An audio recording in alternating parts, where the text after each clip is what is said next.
It was a very dignified, very British and very wet affair as Prince Charles, representing the British Crown, brought the curtain down on 150 years of colonial rule on the eve of July 1, 1997.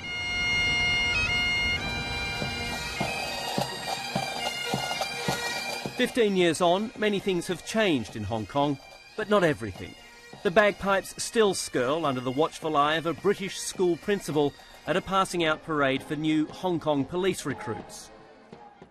Hong Kong was handed back to China with very clear conditions. It was to be a special administrative zone, autonomous under China, but it would have its own borders, its own financial system, its own currency, its own passports. But perhaps most important, Hong Kong would have its own rule of law. A law that protects Hong Kong's noisy and independent press.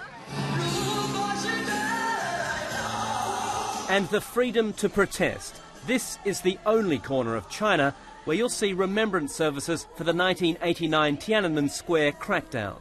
Look at the people of Hong Kong here. Daily lives really haven't changed very much. Lawyer Christine Loh was a lawmaker before and after the handover. She now runs a top think tank.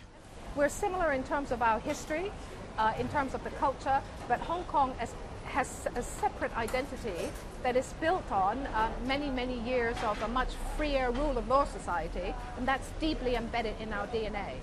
But freedom of expression and Hong Kong's unique status within China does not guarantee peace of mind.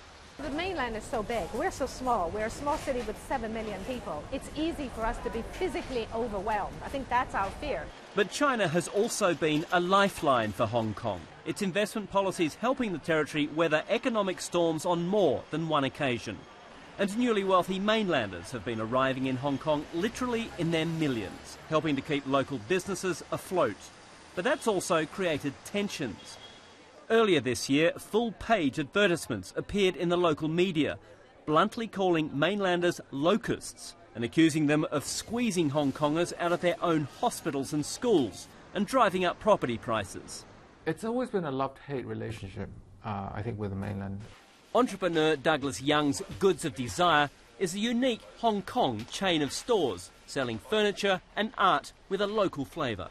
He worries that the territory's culture, forged from 150 years of British rule and 15 years of local autonomy, could be threatened. As Hong Kong is slowly assimilating into a mainland city, I think we are actually losing our differences. Case in point, more and more local schools are teaching Chinese lessons in the national Putonghua language rather than the local and ancient Cantonese dialect. Many worry Hong Kong's culture and language are now under serious threat. But there is pressure to conform. We are Chinese, and Putonghua is our mother tongue, so we should learn Putonghua to show allegiance to our country. Can Hong Kong be a true part of China and retain its own identity? That's the question this generation is going to have to answer. Andrew Stevens, CNN, Hong Kong.